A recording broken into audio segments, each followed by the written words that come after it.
선한 역사 위하여 힘을 내라. 주와 함께 하시겠네. 주의 넓은 사랑을 전파하며 복음의 빛 비춰라. 빛의 사자들이여 주여 복음의 빛 비춰라. 죄로 어두운 밤 밝게 비춰라.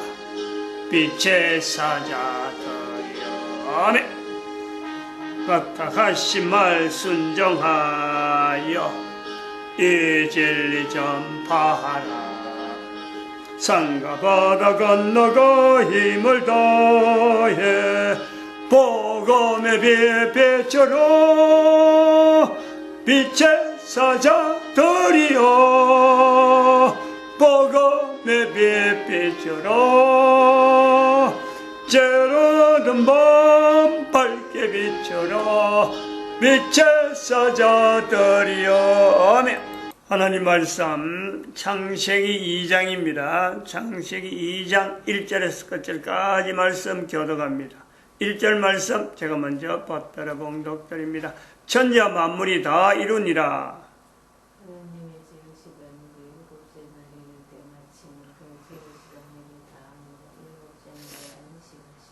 하나님이 일곱 자녀를 복주사 거룩하게 하셨으니 이는 하나님이 그 창조하심에 만드시던 모든 일을 마치시고 이날에 안식하셨음이더라.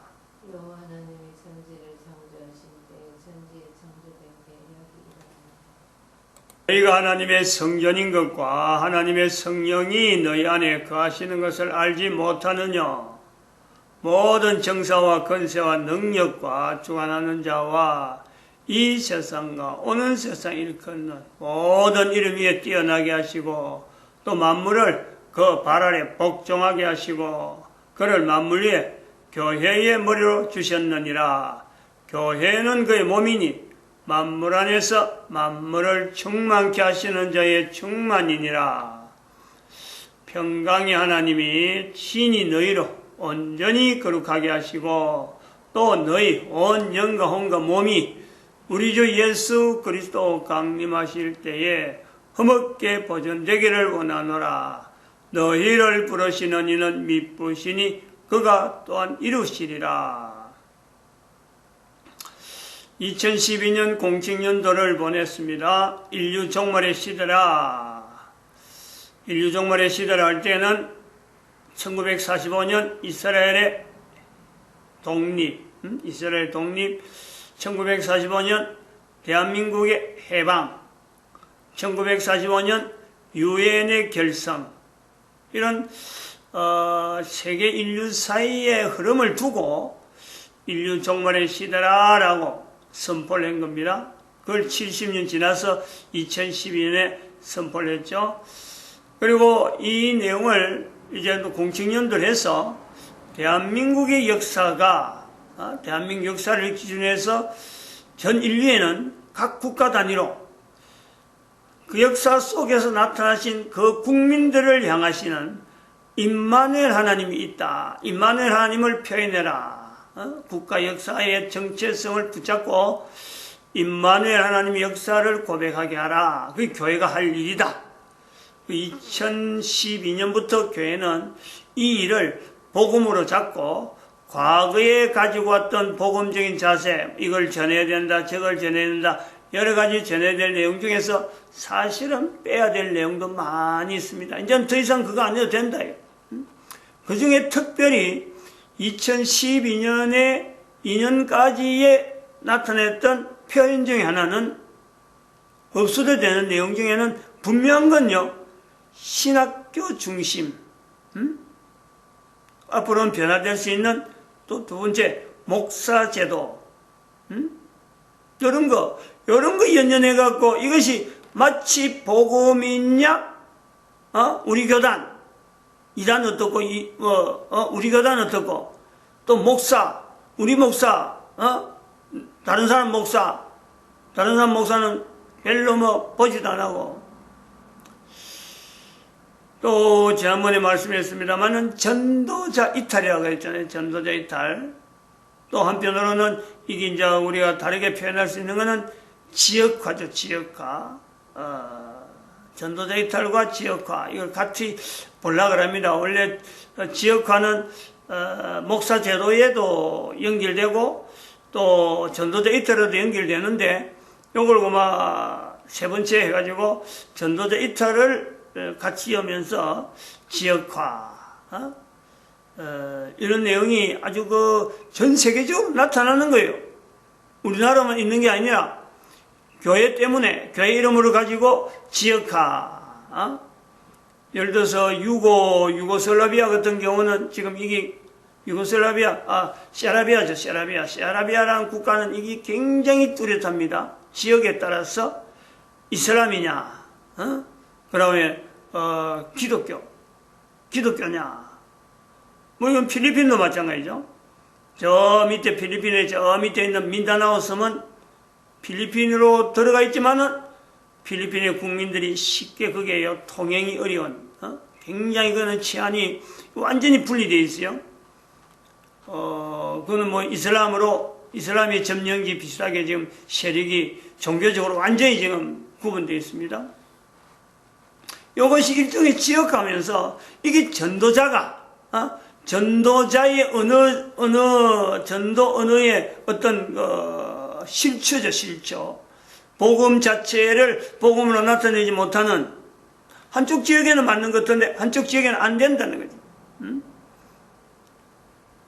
전도자 이탈, 이런 식으로. 그래서 그걸 우리나라에서는 1980년대에 나타났던 5.18 사태는 이거는 전도자 이탈 내지는 지역화의 영향으로서 우리나라가 지금 분명한 형태를 나타낸 하나의 역사적인 사건에 우리가 연결해 볼 수 있습니다. 1980년 5.18 사태, 호남 지역에 있는 목회자들이 거기에 동참하지 않으면 절대로 그 사건이요, 우리 대한민국 역사에 남을 수가 없는,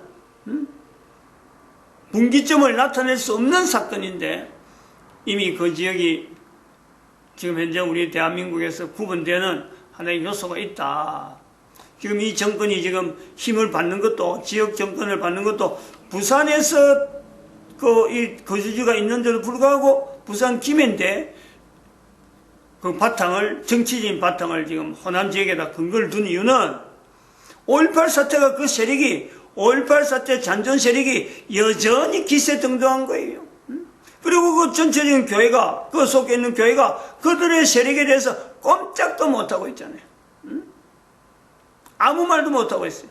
건적이 지금 5.18 국가유공자의 명단이 나타내지 못하는, 일종의 아지트, 어떤 지역적인 어떤 구분 자체가 분명히 형성되어 있는, 국민들이 대부분 다 안단 말이에요.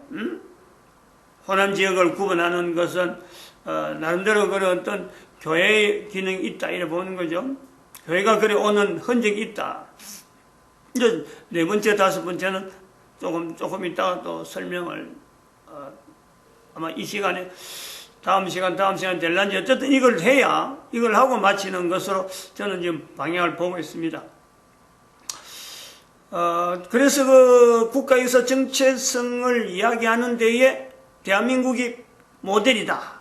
모델을 할 때, 대한민국이 모델을 할 때는 이것은 3.1운동 자체가 1919년 3.1운동이 이게 분명한 어떤 기준이고, 우리가 이걸 할 수 있는 100년이 되어지는 역사적인 어떤 거리를 가지고 있고, 그리고 3.1운동을 했을 적에 또한 3.1운동 속에 나타나는 기둥을 보면서 교회가 거기에 관계되었고, 그 다음에 한글이 내용이 있고, 그리고 또 여자가 있단 말이죠. 이 세 기둥. 그래서 한글을 우리가 살펴볼 때 1445년 470년 이전에 있었던 훈민정음 발표할 때 백성들의 말이 중국과 달라. 이는 굉장히 중심을 잡는데, 국가에서 정체성을, 대한민국의 국가에서 정체성을 잡는데 이거는 엄청난 표현이란 말이죠. 중국이 있고 일본이 있고, 일본이 당시에 3.1 운동을 할 때는 일본이 강제해서 우리가 거기서 압박을 당했는데, 러시아도 있고 또 미국도 은근히 힘을 발휘하고 있던 그런 때에 지금과 비슷한 때인데, 똑같다고는 말하지 못하지만 어쨌든 상황 자체가 비슷한 상황 속인데 그 당시에는 그런 걸 인지도 못하고 있을 때 우리는 일본에 의해서 강점이 돼 있는데 이미 470년 이전에 중국과 다르다 이 표현 이건 우리 국민들을 굉장히 일깨우는 게 있단 말이에요. 사대주의 우리 대한민국 속에서 계속 역사 속에서 계속 흐르는 것은 중국을 큰 나라라 그러지 중국한테 뭐든지 잘해야 된다 하고 어떤 그 존경의 자세를 가져왔는데 국가역사 정체성을 이야기할 때는 3.1운동과 더불어서 1445년으로 넘어갈 때 중국과 다르다 선을 끊는 그리고 그것이 또 바탕이 되어서 선을 끌 때 하나의 두 점을 해서 선을 끌 때 다음에 선이 되어지는 다음에 점이 되어지는 1950년 할 때 이 세 점이요 일직선으로 쫙 나온단 말이에요.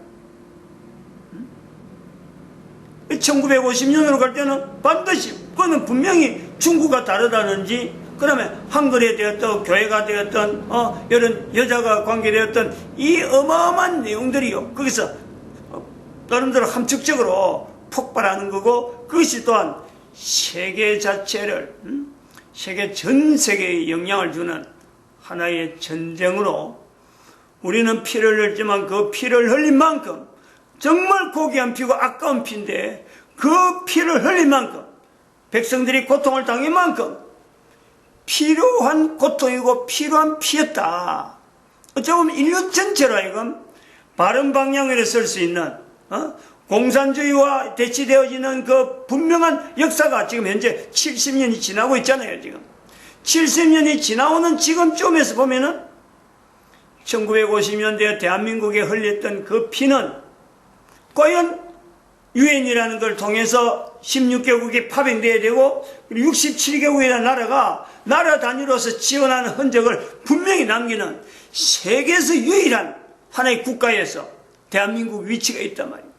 그만큼 대한민국이 1950년에 흘렸던 그 피는요 대한민국 민족 간에 흘린 피로서 끝나지 아니하고 여기는 또 미국이라고 하는 이 어마어마한 강대국이 전 세계 유례가 없는 한 전쟁에서 수만 명이 1만 명 이상이 전사하는 미국 전사상 이것이요 제외될 수 없는 나름대로 그들에게는 일종의 수치가 되어질 수 있지만은 그들의 피도 얼마나 그들이 군사 한 명에 대해서 피를 아낍니까? 죽은 사람 만약에 군사 한 명이 죽었다 그러면 그에 대해서 국민들 전체가 집중하는 그 국가적인 그 풍토가 있는데 1만 명이 죽었어요. 1만 명 이상이.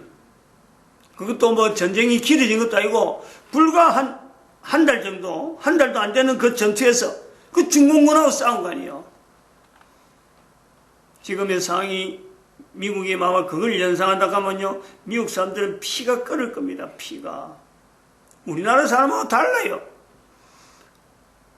우리는 6.25 전쟁이나 3.1운동에 대해서 그렇게 세계 인류와 관계됐던 역사적인 어떤 내용을 갖고 주목하지만은 우리는 뭐 별로 뭐 그렇게 뭐 우리 민족 간의 동족 간의 상장이다 하고 뭐 6.25 전쟁을 별로 그렇게 여기지 않지만은 미국 사람들은 특히 미국 사람들 중에서 이 한국 전쟁에 참전하는 사람들은요 대한민국 국기를 6.25 참전에 대한 어떤 상징적인 내용을 가지고 그걸 자랑스럽게 자기 군대 생활할 때 자기 청춘을 바치면서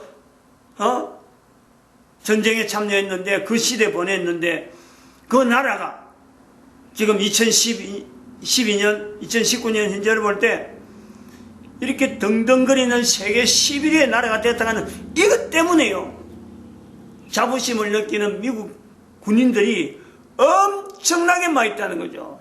대한민국의 6.25 전쟁에 참전한 조상을 두고 있는 그 후손들이 그런 부모를 두고 자랑을 여긴다. 자랑으로.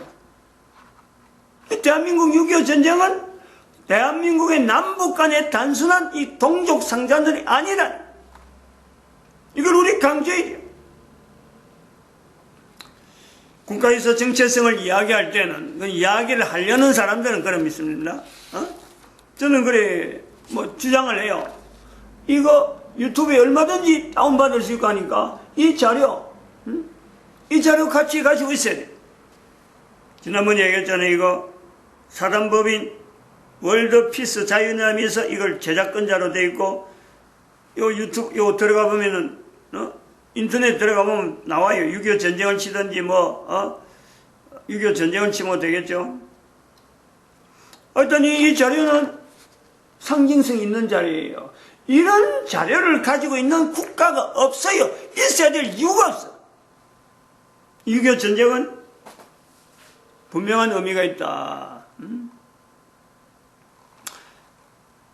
대한민국 현재 위치에서도 그렇다. 1919년에서 1950년에 이어지는 이 선분이 일직선으로 1445년에서 1919년, 1950년까지 이어지는 이 선분이 직선상이다. 이게 쉬운 일이 아니잖아요. 이게 보통 일이 아니잖아요. 근데 여기서 다음에 연결되는 또 다른 하나의 선분으로서 지금 현재 우리가 지금 이 예를 쓰는 거예요. 이 선분 속에 들어가자. 이것이 바로 국가 대한민국이 전 세계 인류 가운데 국가 역사 정체성을 나타내는 모델 국가로서 당연히 해야 될 일이니 이걸 해야 된다. 그러면은 1980년과 2014년 이 내용이 반드시 회복해야 되죠. 지금 1980년이나 2014년 완전히 어깨로 나가 있는데, 어깨로 나가 있는 것으로 국민들은 이게 무슨 민주운동이다. 아니면은 독재국가, 독재 군주를 몰아낸, 독재 대통령을 몰아낸 하나의 탄핵 사건으로 아주 자랑스럽게 여기고 있는 이 내용이, 이게 자랑이 아니라는 거죠. 여기는 엄청난 업무가 들어있다.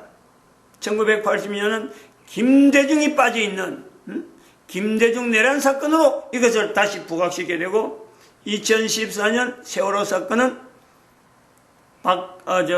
문재인 내란 사건으로 이 내용을요 국가가 다시 조명해야 돼요. 6.25 사변이라는 역사를 통해서 대한민국이 6.25 사변이 6.25 사변 될 수 있는 이 어마어마한 어떤 역사적인 가치, 이 내용이 부각되려면은 어쩌면 그 시간이 필요하고 또 인력이 필요하고 역사적인 어떤 안목 자체를 기르는데 우리가 힘이 필요하니까 1980년이 또 2014년 사건이 김대중 내란 사건으로 문재인 내란 사건으로, 문재인 현재 살아있는 사람이고 대통령이잖아, 대통령. 이거를 이야기할 수 있는 환경이 되어야 되기 때문에 현재 이 문재인 지금 재임 2년 반이 지난 지금에, 어제는 정강훈 목사에 대해서 제가 비판을 했지만은 언젠가 정강훈 목사가 이야기한 내용, 그 언어는 의미가 있다는 거죠. 2019년 지금에 정강훈 목사가 지난번에 한번 그 시국선언이라고 발표했는데, 그게 언제요? 하여튼 얼마 안 됐는데, 지난 8월 달에 그랬는가? 8월 15일 날쯤에서 그걸 했는데, 그때 내용이 금년 말까지 물러나라. 금년 말, 2019년 말까지 물러가라. 저는 이걸 선지자적인 표현은 분명하다. 의미가 있다. 근데 그거 자체를 이야기하고 났는데, 9월 달에 조국, 법무부 장관 내정자, 그리고 임명 9월 9일, 그리고 9월 10일, 검찰혁명이라 말이 지금 대한민국 현장에 나오고 있잖아요. 검찰혁명에 가는 표현은 여기 썼습니다만은 비판하는 사람들이 굉장히 많습니다. 과연 검찰이 어디까지 갈 거냐? 이거는 계속 의심을 가고 있는 거예요. 왜냐하면 지금 검찰총장이 한다고 하지만은 검찰총장의 그동안에 걸어온 걸음 자체는 절대 문재인 대통령을 모래 엮는 일은 하지 않을 거다. 왜냐하면 정통적인 검찰이라면은 가능성은 있겠지만은, 문재인을 향해서 뭔가 칼을 댈 수가 있겠지만은, 워낙에 이 사람은 정치적인 행보를 많이 해서 또 본인도 여러 가지 잘못된 내용이 많이 있기 때문에 문재인 대통령한테까지는 안 가는, 많이 가봐야 지금 조국 부인 정도에서 지금 감옥에 집어넣고는 조국하고 문재인이가 그대로 갈 수 있도록 아마 손을 낼 거다. 이렇게 평가하는 사람도 없잖아요. 있어요. 저도 그것을 굉장히 의아하는 거죠. 이게 정치적인 뭔가 야합이 있어서 언제 손을 난가 하고 있습니다. 그러나 저 개인도 마찬가지고 누구에게나 마찬가지고 정강원 목사의 그 언어가 2019년 말까지 하야하라, 문재인 하야하라 하는 이 표현이 하나님에 의한 선지자의 표현이라고 한다면은요, 검찰혁명은 문재인으로 하여금 하야되는 그 사태까지 분명히 진전할 거다. 왜냐? 백성들이 지금 반응하고 있다. 백성들이 꿈쩍도 안 하던 안 할 것 같은 백성들이 반응을 하고 있어요. 반응이. 이게 기대죠. 북한에 2천만만 지금 기대할 거다 하고, 북한에 2천만만에서 우리가 박상학하고 이렇게 참여 1형 박상학 유황형님이 또 참여 2형 어제 이야기한 내용을 조금 더 하고, 커피 같은 거나 과자 같은 거 개인의 취향을 이어서 전도지를 우리는 이었습니다만, 이거는 매월 지난번에 우리가 발행을 했어요. 한 달에 한 번씩 매월 발행하던 전도지인데, 뭐 다른 데는 없는 우리는 발행하던 거예요. 일종의 월간지처럼 발행하는데, 뭐 휴지도 이렇게 꼽을 수 있고, 또 뭐 참 저거 없어도 저렇게 그 먹는 거라든지 저런 거 뭐 용품을 안 해도 그냥 자기가 뭔가 알리고 싶은 내용을 인쇄하든지, 안 그러면 좀 다른 인쇄물, 좀 자기 상 좀 알리는 그런 광고물도 좋고, 그래가지고 알리란 말이야. 이 참여 2형, 참여 3형은 SNS 참여해가지고 지금 현재 국가에 대한 여러 가지 내용을 지향하는 것, 검찰의 개혁에 대해서 국민들이 반응하고 있다. 이런 것을 본인이 알릴 수 있으면 알려라. 이제 오늘 그리고 참여 사형도 나올 데 없이 뭐예요? 참여 사형을 이야기해야 되겠다. 참여 사형은 제가 이 내용을 정리하면서 보니까 지금 현재 그 문재인 정권이 뭐를 지금 아주 탄탄하게 국민들의 그 이 여론, 국민들의 그 이 지지, 이걸 뭐로 바탕을 하느냐. 이게 되니까 확실하게 국민들은 뭐 내 마음대로 조정될 수 있다라고 하는 요소는 여론인데, 여론. 그 여론을 어디서 붙잡냐 하니까 지금 방송국을 다 장악하고 있어요. 방송국을. 특히 방송국 중에서는 지금 이제 TV 방송을 공영방송이라 할 수 있는 모든 방송, 뭐 KBS는 그렇고, 그다음 SBS, MBC, 그다음에 YTN, 그다음에 JTBC, 하여튼 이 뉴스를 하고 있는 모든 매체는 TV조선은 빠질 수 있고, 채널 A는 조금 모르겠습니다만, 그것도 그렇게 뭐 무난하진 않고, TV조선을 제외한 다른 거는 뉴스 내용에 전체가 다 이것은 문재인에 의해서 들어가 있는 조직 자체가 그렇더라고요. 방송 자체를 돈을 주고 이래 하는 것보다도 그것도 있지만은 그 밑에 운영하는 이 조직이 전부 다 민주노총 소속에 있는 언론 노조인가? 언론인이 아니면서 민주노총에 소속되어 있는 완전히 투사적인 그런 사람들이 거기에다가 들어가고 언론 노조라 하면서, 언론 노조라고 하는 그 속에서만 완전히 방송 내용이 편집되는 이런 장악된 것을 통해서 문재인은 지금 대한민국의 국민들의 여론을 확실하게 지금 붙잡고 있다라고 하는 것에서 제가 지금 대항하는 내용이 지금 참여 사행이에요. 참여 사행이 될 수 있는 것은 유튜브에 이런 그 국가에 대해서 바르게 이야기하는 그 내용에 개인이 유튜브를 활용을 많이 하고, 특별히 KBS 지금 그 방송비, 우리가 청취비를 내잖아요. 구독료. 이것 자체를 거부하는 그 운동을 해야 된다라는 거죠.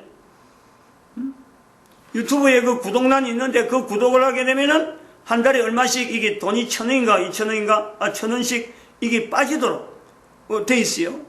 내가 청취를 구독을 누르면은 그 구독자가 이건 이 사람이 안에 돈을 내면서 하겠다 하는 그것이 돼 가지고 그것은 개인에게 방송을 하는 유튜브에게 지급이 되도록 이런 제도가 돼 있는 것 같더라고요. 저희들 이 영상물은 그런 구독이 없고, 이 구독을 하는 그런 게 없고, 이거는 뭐 그런 그 유튜브가 아니고 단순하게 지금 자료 올린 건데, 그런 유튜브를 운영한 사람에게는 또 그런 사업자 등록이 허락되면서 그런 장치까지 다 주어지는 내용에, 그걸 볼 때 KBS 방송 이거 수신료를 내지 않고 차라리 유튜브를 선택해서 지향하는 것이 참여 사항이다. 제가 제안을 드리는 겁니다. 또 이야기하다 시간이 넘어갔네요. 마치겠습니다. 넘어갔어요. 이 참여 사형을 이야기하는 것만 해도 오늘 아침에 의미가 좀 있다 이래 봅니다. 언론이 지난번에 그 박근혜 정부에 들어서 언론이 장악됐다 하는 그 내용을 저는 감지했는데, 그래도 이렇게 깊이까지는 제가 뭐 확인을 못했는데, 요즘 자꾸 저 유튜브를 통해서 보니까 윤창중 비서실장이 미국에 가서 일어났던 그 문제는 우리는 그때 전부 다 언론만 보고 그 사람 뭐 사임해야 된다 하고 근데 박근혜 대통령이 바로 당장에 사임시켜버렸거든. 뭐 단칼에 날려버리잖아요. 근데 그 내용이 지금 언론에 의해서 나타난 내용은, 유튜브에서 나타난 내용은 이미 박근혜 정부가 탄핵이 될 수 있는 시나리오는 그때 이미 시작이 돼 있다는 거예요.